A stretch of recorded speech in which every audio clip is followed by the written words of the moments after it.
Bismillahirrahmanirrahim. Assalamualaikum warahmatullahi wabarakatuh.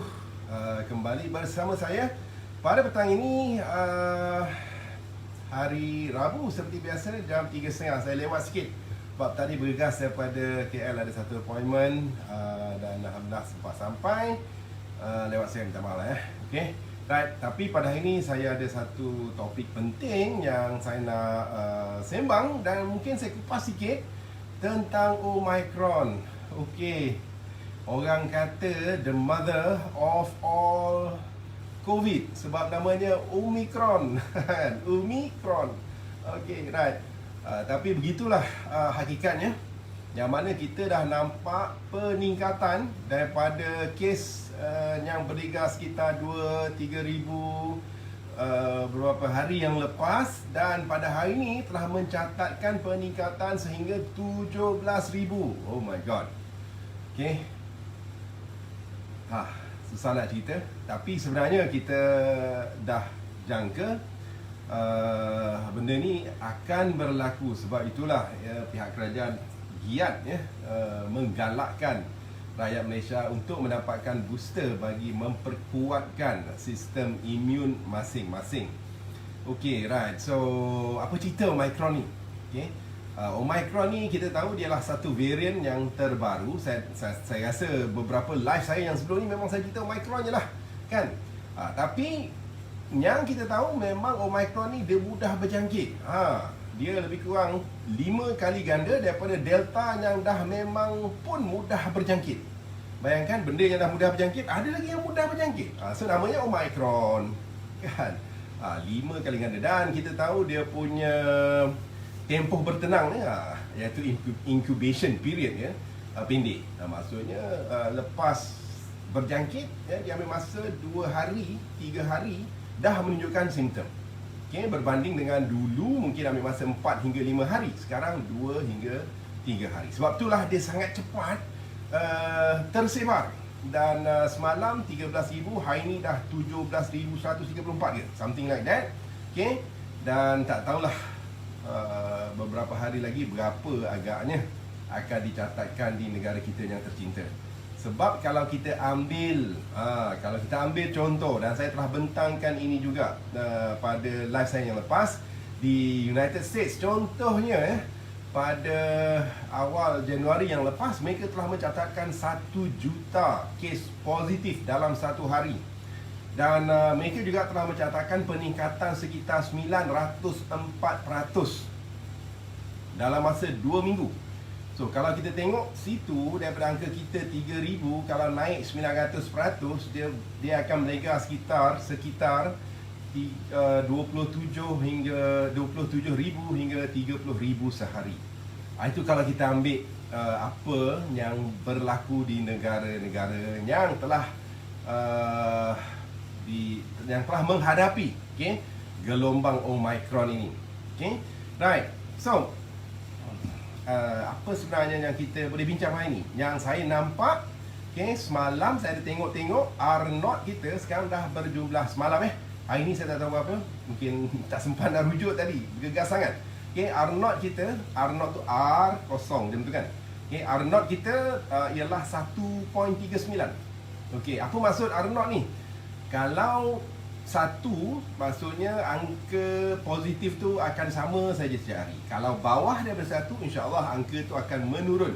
Tapi sebarang angka yang lebih daripada 1, maksudnya angka tu akan terus naik. Dan sekarang kita semalam mencatatkan peningkatan 0.07. Walaupun nampak kecil, tapi ini boleh meningkat mendadak sebenarnya. Yang saya dah baca, kemungkinan kita harap tidaklah kita akan berhadapan dengan kes sekitar 20-30 ribu tak.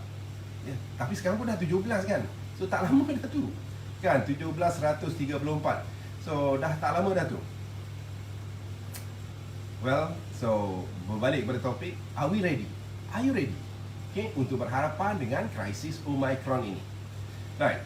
So kita tahu simptom utama Omicron dia taklah sama seperti Delta. Orang kata dia ringan sikit, mungkin demam sikit-sikit, dia sesama tekak yang perit, dia ada running nose, blocked nose, kemudian rasa badan lesu, mungkin sakit kepala, tapi dia jarang-jarang pergi ke bawah.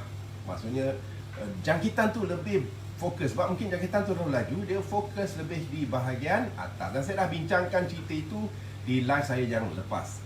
Okey, tapi betulkah betulkah Omicron ni akan menjadi serius atau tak serius? Right. So kita berbalik, kita bandingkan dengan Delta lah. Tapi sebenarnya kalau kita nak bandingkan dengan Delta ni, dia mungkin agak tidak begitu adil. Sebab apa tak begitu adil? Sebab Delta tu sendiri dah merupakan satu varian yang sangat-sangat serius. Kan? Maksudnya kalau kita banding dengan adik-beradik dia dulu Alpha ke Beta ke tu okey sikit. Tapi Delta ni kita bagi varian yang garang terus. Kita nak banding dengan varian garang, walaupun nampak dia manja sikit, so dia still sama mungkin macam yang dulu-dulu. Namun kita nampak alhamdulillah setakat ini kita lihat dia tak begitu fokus kepada paru-paru bahagian bawah ni. Okey, tapi ada juga yang pergi ke situ. Itu yang kita nak selamatkan rakyat Malaysia dari terbabit menjadi statistik mereka yang mengalami masalah COVID yang pergi ke bahagian paru-paru bahagian bawah. Okey. Macam saya kata, kalau kita nak bandingkan dengan Delta, benda tu agak kurang adil. Sebab Delta ni sendiri dah serius. Kita banding benda yang sesuatu macam kita lah. Kita bandingkan kita punya pejutan lari 100 meter tu dengan juara Olimpik. Macam mana nak bandingkan? Sudah tentu kita rasa nampak kita ni macam tak mampu. Sama juga macam Omicron. Lebih kurang macam tu lah. Dan satu lagi, kalau kita nak bandingkan dengan Delta pun agak sukar juga. Sebab waktu Delta mengganas tu, sebenarnya ramai juga negara-negara yang belum mencapai, termasuk Malaysia yang belum mencapai tahap vaksin yang penuh. Sekarang alhamdulillah kita dah capai dan kita boleh nampak kesnya. Antaranya yang saya ada baca dalam satu kupasan daripada KKM, apabila kita mencapai 11,000 kes, saya rasa 2-3 hari yang lepas 11,000 kes, berbanding dengan 11,000 kes pada 17 hari bulan 7 tahun lepas yang disebabkan oleh Delta, dan berbanding dengan 11,000 kes yang berlaku pada 7 hari bulan Februari 2-3 hari yang lepas. Right. So kalau kita tengok di situ, mereka yang telah vaksin pada zaman Delta tu cuma berjumlah 3.9 juta. Dan sekarang dah mencecah 25 juta. Dan sebenarnya 12 juta yang telah mendapat pun dos booster. Sebab itulah mungkin kita nampak Omicron ni agak manja sikit. Disebabkan oleh badan kita alhamdulillah diberi perlindungan sedikit, bukan sedikit lah, banyak, oleh antibody yang telah terhasil di vaksin tersebut. Baik. So, apabila kita nampak perkara ini berlaku, apakah persoalan ini masih berligar? Apakah betul Omicron ni tak begitu serius? Right. So sekarang kita akan tengok antara yang saya nak jelaskan. Omicron ini sebenarnya dia menyebabkan walaupun statistik dia agak rendah, tapi mereka yang terlibat dengan jangkitan tu tinggi. So maksudnya walaupun statistik dia agak rendah, statistik maksudnya yang masuk ICU ataupun kematian tu agak rendah, tapi sebab jumlah jangkitan tu secara keseluruhannya tinggi, maka statistik yang rendah tu pun akan menjadi angka yang besar. Kan? So ini juga penting kita ketahui. Tapi kalau kita bandingkan dengan Delta hari itu, kita tengok mereka yang masuk ICU waktu Delta, iaitu pada bulan Julai yang lepas berjumlah 1,400, berbanding dengan sekarang cuma 193, angka yang sama, 11,000 positif. Mereka yang meninggal pun 135, manakala Omicron cuma 9. Maksudnya nampaklah rendah. Tapi nakkah kita menjadi statistik yang 9 tu? Sebab tu kita kata kita harus mempersiapkan diri supaya kita boleh berhadapan dengan krisis Omicron yang sekarang saya nampak dah tidak boleh dielakkan lagi, dia akan melanda. Right. So, kita belajar lagi sekali apa yang berlaku di US. Okay? Sebab mereka dilanda Omicron pada bulan Disember lagi. Okay? Dan kita baru sekarang nak merasa ni. Right. So, walaupun angka mereka telah mencecah 1 juta sehari positif COVID, okay? Tapi sekarang mereka dah turun sebanyak 36% daripada angka tersebut. Okay? Dan apa yang kita nampak juga, ada satu kemusykilan, walaupun mereka turun, tetapi angka kematian meningkat sebanyak 4%.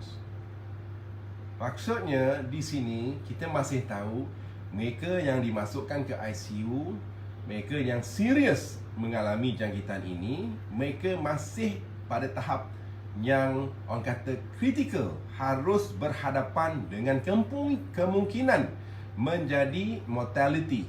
Okay? Menjadi mortality, menjadi orang kata meninggal dunia akibat jangkitan COVID tersebut. So inilah yang kita nak turunkan. So inilah yang kita harus kurangkan. Baik, saya rujuk semula kenyataan saya di atas. So walaupun Omicron ni nampak manja, tetapi kita bandingkan dengan Delta variant yang memang kita tahu ganas. Walaupun Omicron ni nampak manja, tetapi kita bandingkan ketika itu yang mereka-mereka yang mempunyai sama ada mereka masih belum disuntik dengan vaksin. So, sekarang kita semua dah, ialah rakyat Malaysia kebanyakannya dah divaksin kan. So, tapi sepatutnya kalau divaksin nombor tu kosong terus, tapi tak berlaku sedemikian, masih ada nombor. So, susah kalau kita nak kata Omicron ni manja sebenarnya.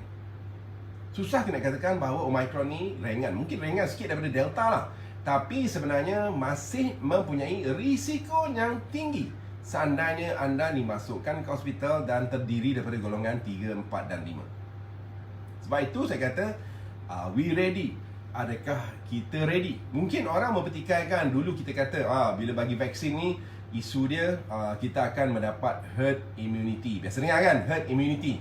Herd immunity ni ialah immune yang akan dicapai secara global ya, apabila ramai orang yang mendapat vaksin.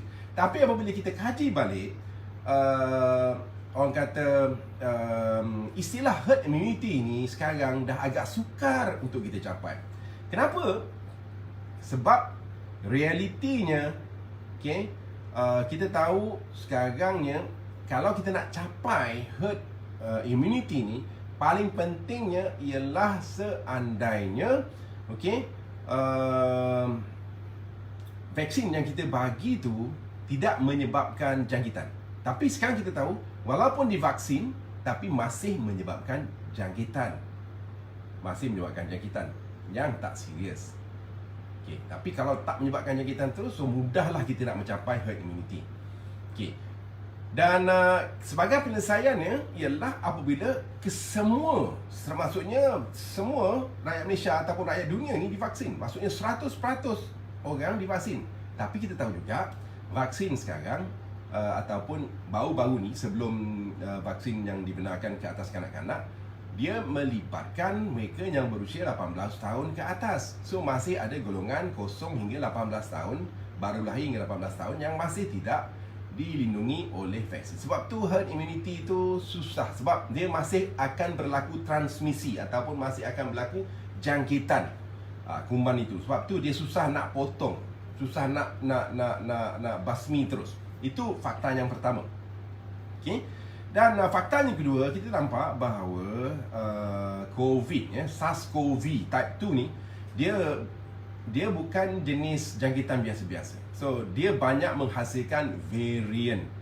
Dan varian ini terhasil terutamanya seandainya berlaku orang kata immunity yang tak seimbang. Maksudnya kadar yang saya ada baca, satu kenyataan daripada WHO menyatakan bahawa immunity ataupun mereka yang divaksin di negara yang berpendapatan rendah adalah sekitar bawah 10%. So masih sikit. So di sini mungkin menjadi tempat yang mana boleh membiaknya varian-varian baru. Kenapa berlaku varian? Sebab sebenarnya apabila kita jangkiti COVID tu masuk dalam badan, dia akan masuk dalam sel kita. Okay? Dalam sel kita tu dia akan beranak pinak. Okay. Sama macam kita beranak lah. Kadang-kadang anak kita tak ikut rupa kita pun, kan, betul tak? Dia ikut rupa, mungkin hidung dia penyek sikit kan, taklah mancung. Ini yang kita panggil sebagai variant lah. Right. Dia tak sama dengan apa yang masuk kepada. So selagi berlaku transmisi ni, selagi itulah ya variant ni mudah berlaku. Tu terutamanya sebab tu kalau kita dengar ya variant contohnya Omicron ni berpunca daripada negara yang memang mempunyai tahap vaksinasi yang rendah, iaitu South Africa dan juga salah satu negara di Afrika, saya tak ingat yang mana. Okey, right. Dan nombor 3, kita faham nak capai herd immunity ni seboleh-bolehnya kalau efek vaksin tu dah lama sikit lah. Tapi sekarang kita tengok, selepas walaupun dah double dose, selepas 4-5 bulan kita nampak efek vaksin tu pun dah turun, kan? Ini mencetuskan lagi keupayaan untuk virus ini transmit ataupun menjangkiti orang. Ini satu lagi cabaran. Dan akhirnya cabarannya ialah disebabkan kita tahu ada yang belum vaksin, ada yang dah vaksin, tapi kita tak boleh memisahkan antara mereka. Maksudnya kita tak boleh ada MCO selama-lamanya, kan? Okay? Kita tak boleh kurung orang tu dalam rumah. So kalau kita kurung, memang benda ni dapat memutuskan jangkitan lah. Tapi well, that is kita dah mengalami zaman-zaman MCO, zaman PKP yang memang saya rasa banyak menyebabkan penderitaan dari sudut sosioekonomi masyarakat kita. Right. Okay, fine. So, kalau kita tahu herd immunity ni tak mampu dicapai, so apa lagi yang kita boleh buat? So, sekarang kita faham, sekali lagi saya katakan, Omicron ni adalah ataupun COVID ni adalah virus yang baru. Okay? Bila virus baru, kita namakan dia sebagai novel virus. Bila novel virus, memang tak banyak yang kita tahu. Bila tak banyak yang tahu, sebenarnya sekarang ni kita bergantung kepada informasi yang datang dari hari ke hari. Kita tak dapat belajar benda ni daripada buku sebab tak ada. So itulah sekarang ni kita masih dalam trial and error bagaimana untuk seboleh-bolehnya menghilangkan terus COVID daripada dunia. So sekarang we are talking about booster. Ramai orang kata, kenapa kena booster, kenapa cucuk booster, kenapa sampai berapa lama lah nak kena cucuk ni, kan? Sampai berapa lama lah COVID ni akan ada dalam dunia, kan? Sebenarnya itu hanya Tuhan yang mengetahui. Apa yang manusia boleh buat, kita boleh berusaha. Kita boleh berusaha sebaik mungkin untuk mengatasi masalah COVID ini secara bersepadu. Bersepadu ni sepatutnya satu dunia lah, kan? Okay, right. So booster tu benda tu memang biasa lah. Sebenarnya macam contoh, anda biasa dengan hepatitis, kan? Hepatitis ni pun kena cucuk, kan? Kalau anda dah ada anak, sudah tentu anda tahu waktu mereka dilahirkan tu pun dah dicucuk vaksin hepatitis. Umur sebulan dah kena booster hepatitis yang pertama. Umur 6 bulan kena booster hepatitis yang kedua. Dan bagi mereka yang mempunyai risiko seperti golongan-golongan yang bekerja di hospital contohnya, terdedah kepada kebarangkalian mungkin mendapat jangkitan lah, tercucuk jarum ke apa ke, kan? Mereka ni mungkin setiap 5 hingga 10 tahun tu kena booster lagi, nak bagi memperkuat balik antibody yang terhasil. So booster bagi saya benda ni biasa. Cuma kita masih belajar lagi daripada vaksin COVID ni, berapa kali kita nak bagi booster. Dan kita harapkan, bukanlah saya rasa lah vaksin ni sebenarnya tujuan dia murni.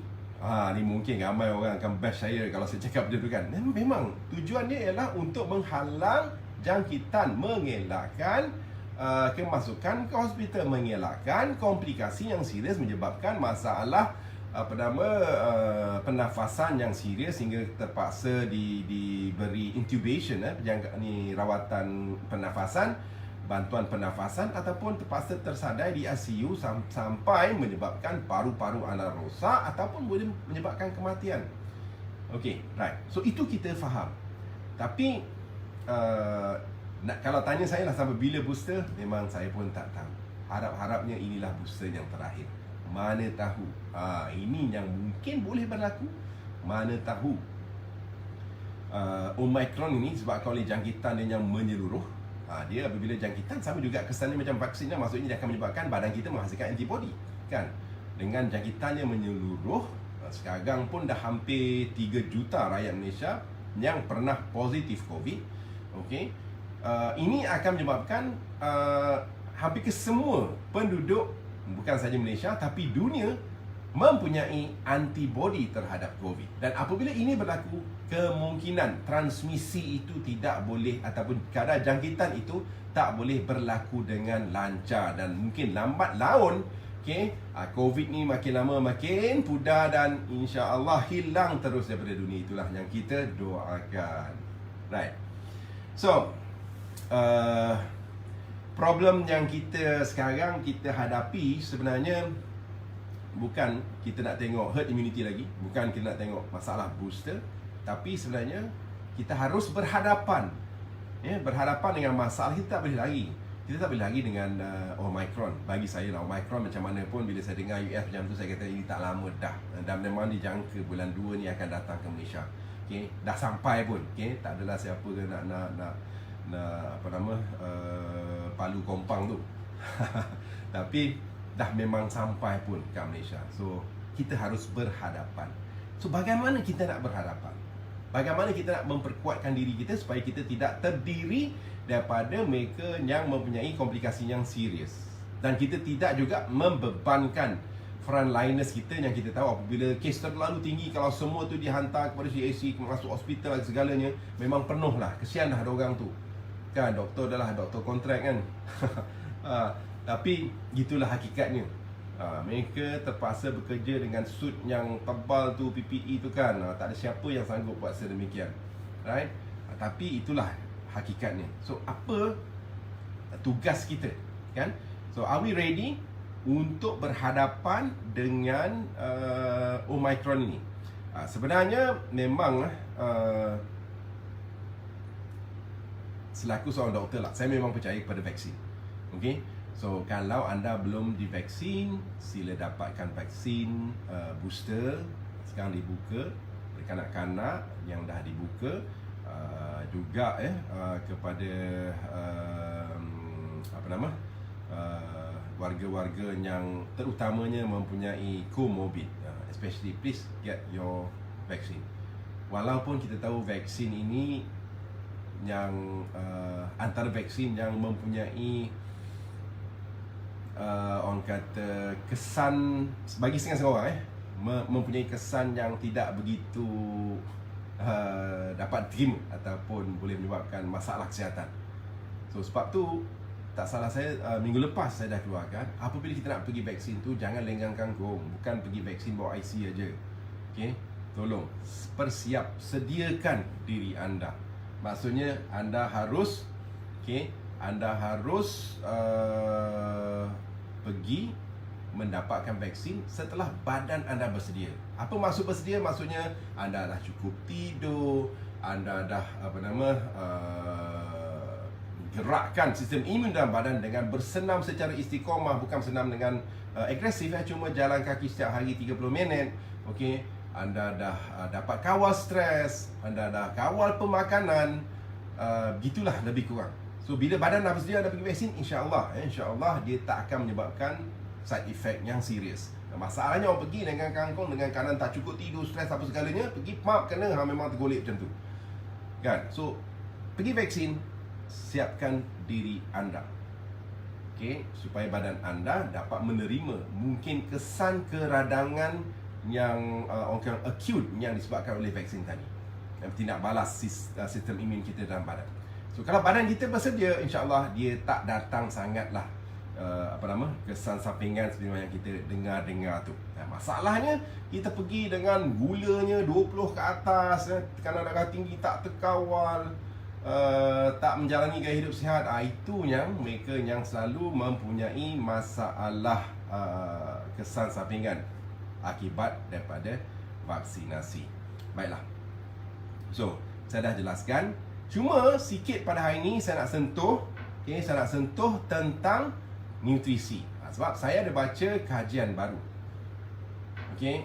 For me, kalau nak pergi vaksin, tolong jaga makanan anda. Elakkan daripada makanan junk food, elakkan daripada makanan segera, elakkan daripada makanan yang tinggi gula.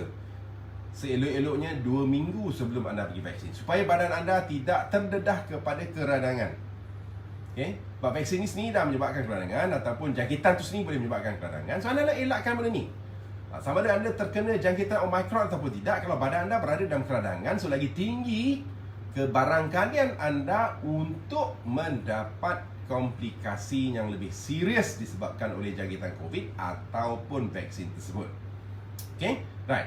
So, bagi saya tengok kalau kita dah jaga semua tu, saya nak sentuh sikit tentang nutrisi. Sebab ini adalah kajian baru yang banyak tak begitu diendahkan oleh dunia sains.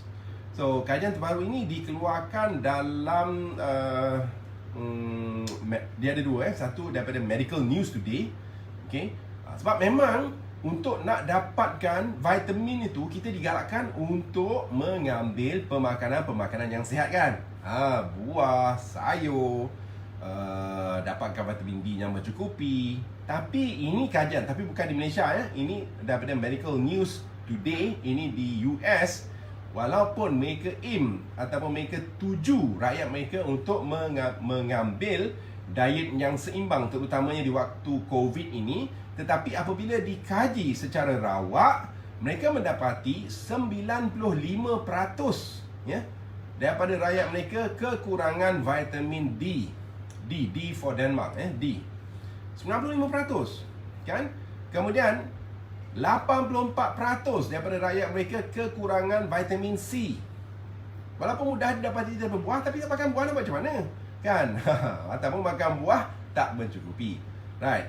Dan 15% daripada rakyat mereka kekurangan zinc. Dan ini dikeluarkan dalam Medical News Today. Okay. Dan juga dinyatakan bahawa seandainya berlaku kekurangan walaupun sikit, ini dah cukup untuk menurunkan sistem imun ataupun menurunkan sistem ketahanan tubuh. Maksudnya kita lebih terdedah kepada jangkitan yang lebih serius walaupun terus sikit. Dan akibat stres, sebab sekarang zaman stres kan, zaman pekerjaan pun payah, ada bisnes pun tutup kan, dengan MCO, PKP beberkali, lepas tu terpaksa berulang-alik hospital, terpaksa buat benda-benda yang sebelum ni kita tak terpaksa kan. Akibat stres, akibat jangkitan mungkin, dan akibat usia lebih daripada 50 tahun, ini sudah cukup untuk membuatkan mereka ini harus mengambil suplemen untuk mendapatkan nutrisi tersebut. Itu dia. Itu kajian. Okay? Memang kita galakkan orang makan, tapi walaupun mereka dah galakkan, tapi itulah hasilnya. Sebab tu bagi saya, dalam zaman pandemik ni, apalah salahnya sangat kalau kita amalkan nutrisi tambahan, suplemen, bukan kita nak kebal, tetapi supaya kita dapat mengaktifkan innate immune system dalam badan kita. Innate immune system ni maksudnya pertahanan tubuh yang memang ada sedia dalam badan kita walaupun belum divaksin. Dan kalau kita divaksin sekalipun, kita akan menghasilkan antibody yang lebih baik supaya badan kita dapat dilindungi dengan lebih orang kata mantap kalau kita dijangkiti oleh Omicron tersebut. Okay? So ini satu lagi kajian on vitamin D. Walaupun sebelum ni banyak yang berpetikaikan bahawa vitamin D tak ada kesan lah apa segala-galanya, tapi setelah 2 tahun ya, saintis ni sekarang dah mengaku dan dikeluarkan dalam jurnal apa ya? Jurnal PLOS ONE pada 3 Februari tahun ini, yang menunjukkan bahawa mereka yang kekurangan vitamin C 87.4% akan berhadapan dengan komplikasi COVID yang lebih serius. It's simple as that. Kan? Bila anda kurang vitamin D, anda mungkin berhadapan dengan 87.4% komplikasi, sama ada masuk ICU ataupun meninggal dunia akibat COVID. Right. Maksudnya di sini peningkatan 14 kali ganda risiko mengalami COVID yang serius. Dan ini sebenarnya boleh diperbetulkan dengan mudah. Okay, kalau nak suruh makan, cari benda-benda yang ada vitamin C nak makan tentang hari, memang begitulah. Saya dah tunjukkan bagaimana dekat US mereka dah pun mengesyorkan rakyat mereka untuk mengambil pemakanan yang seimbang. Namun didapati 95% daripada rakyat US kurang dengan vitamin D. Sebab itulah mungkin tahap kematian mereka sekarang, walaupun Omicron tu semakin turun, tapi tahap kematian tu semakin naik. Sebab kita dapati memang vitamin D ini sebenarnya boleh melindungi sistem imun yang menjaga paru-paru kita daripada terdedah kepada gejala yang serius akibat daripada jangkitan COVID. So itu adalah kajian dan telah pun diterbitkan, and it's a cited one. Kan? So apa lagi? So sebab tu daripada dulu lagi saya dah sebut, okay, ada beberapa vitamin yang memang kita harus ambil. Okay, masalahnya vitamin D ni agak sukar, sebab vitamin D ni kalau kita nak ambil daripada makanan, sebenarnya kalau kajian kita mungkin boleh mencecah 10 hingga 20% sahaja keperluan harian. So sepatutnya keperluan yang lain tu kita harus ambil daripada matahari. Tapi problem rakyat Malaysia tak suka matahari, kan. Siapa yang suka duduk tengah hari panas tanpa sebarang tanpa sebarang perlindungan? Kalau kita duduk tengah hari panas pun kita akan cari tempat teduh, kita akan pegang payung, kan. Semuanya suka duduk dalam bilik aircon. Right. Ini sebab vitamin D hanya akan terhasil seandainya cahaya matahari itu terdedah direct kena kepada kulit. Kalau kulit ni kita sapu sun lotion pun tak boleh. Kalau kita duduk bawah bayang-bayang pun tak boleh. Kalau kita duduk dalam kereta yang ada gelas, depan tu pun matahari tak sampai. So memang kita tak dapat cahaya matahari itu sebenarnya. So bagaimana kita nak dapatkan? Sebab itu bagi saya, dalam peringkat yang kita sangat perlukan vitamin D pada keadaan yang tepat ini, harusnya kita amalkan suplemen yang mengandungi vitamin D. Harusnya kita amalkan suplemen yang mengandungi vitamin D. Dan saya dah bagi tips banyak, saya kongsikan. Dan saya sendiri pun pernah kena COVID, tapi tahun lepas lah, waktu tu belum ada vaksin lagi. Okay? Bulan Januari tahun lepas. Tapi Alhamdulillah saya cuma stage 2. Maksudnya saya cuma demam 12 hari. Okay? Dia tak ada langsung sesama tu saya tak ingat. Tapi dia tak ada sesama, tak ada batuk. Itu yang saya lega sangat. Maksudnya dia tak bagi paru-paru, dia tak sakit tekak dan sebagainya. Dan saya bagi tips-tips apa yang anda harus makan dari sudut nutrisi untuk meningkatkan sistem imun innate dalam badan anda. Dan antara yang memang saya amalkan ialah vitamin C, okay, 1000 hingga 2000 mg sehari. Okay. Vitamin D, okay, vitamin D 2000 international unit sehari. Dan sewaktu saya kena tu, saya juga gunakan sejenis cendawan yang saya dapatkan daripada Cameron Highland. Mahal sebenarnya, harganya sekitar RM2,000 untuk sekilo. Tapi sebiji sikit, kan. Okay, potong, hiris halus, kemudian masukkan dengan halia. Halia pun hiris halus, campur madu, masukkan dalam air panas. Okay, minum panas-panas. Okay. Dan cendawan tu dan halia tu pun saya kunyah. Dan apa nama cendawan tu? Ini adalah cendawan susu harimau. Okay, dan kita tahu, saintis kita pun dah tahu, pihak MARDI pun sedang menjalankan segala jenis kajian. Pihak saintis di Malaysia pun sedang kaji. Kita dapati bahawa cendawan susu harimau ataupun tiger milk mushroom ini sangat berkesan untuk mengolahkan sistem imun, memperkuatkan sistem imun, mempunyai kesan antivirus yang boleh melindungi specifically paru-paru kita. Dan inilah yang kita nak lindungi, kan. Tapi sebab saya duk fikir, susah juga aku nak syorkan kepada rakyat Malaysia nak kena makan vitamin C lah, vitamin D lah, zinc lah, polyphenols lah, kan. Kemudian cendawan susu harimau nak kena rebus-rebus, nak ajar macam tu. So saya sendiri dah pun memformulasikan satu produk, namanya Defense. Okey, ni kalau siapa yang nampak, siapa yang dengar kat radio ni, Vitamin Partner ni kan, yang juga merupakan duta bagi SKB yang telah membawa produk ini, dan saya nampak Vitamin Defense ni sangat membantu. Dia mudah saja, ya. Sebab sebenarnya di zaman pandemik ini, kita tak terlepas daripada satu perkara yang kita boleh buat, iaitu kita harus ikhtiar. Ikhtiar.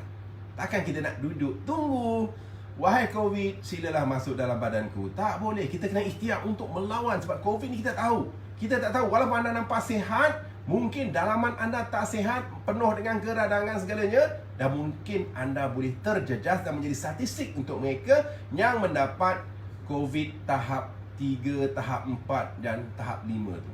Yang dibimbangkan, COVID anda serius, dan ini akan meninggalkan kesan yang kita panggil sebagai post-COVID, hingga menyebabkan paru-paru anda bukan tercala, jadi parut, fibrosis kita panggil. Lepas tu dia ada susah semput kan, nak nafas tak boleh, ataupun juga boleh menjejaskan pankreas anda. Saya tahu dan saya pernah baca satu kajian, antaranya 14.4% mereka yang dimasukkan hospital disebabkan oleh COVID akan mempunyai masalah gula.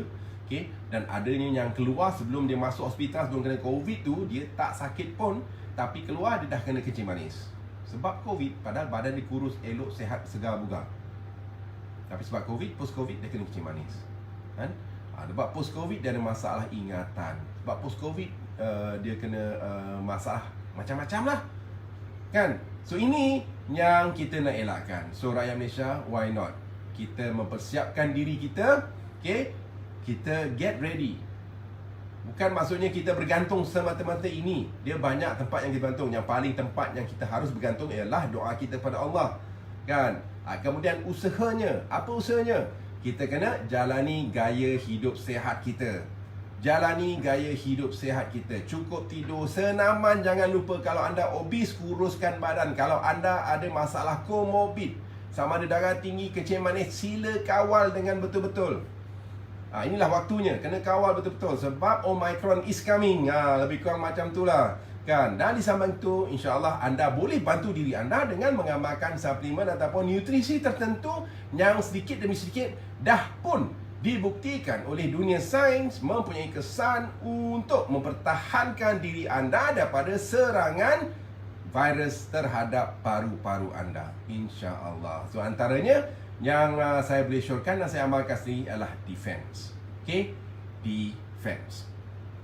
Right. So saya harap dengan apa yang saya jelaskan, kita kena ambil cue.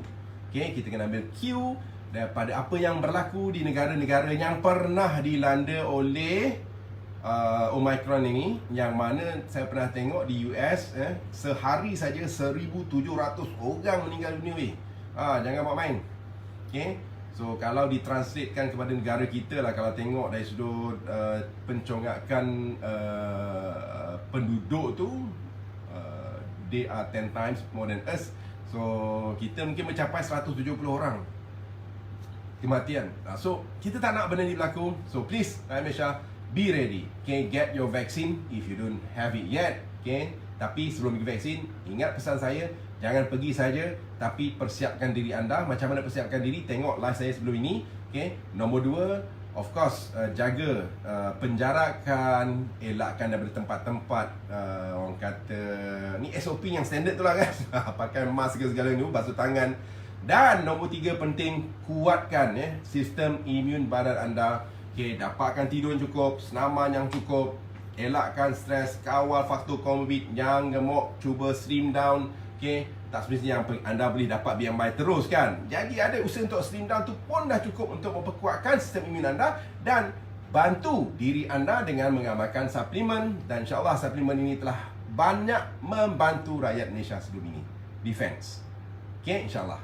So saya harap dan saya doakan agar rakyat kita tidak begitu terbeban dengan gelombang Omicron ini.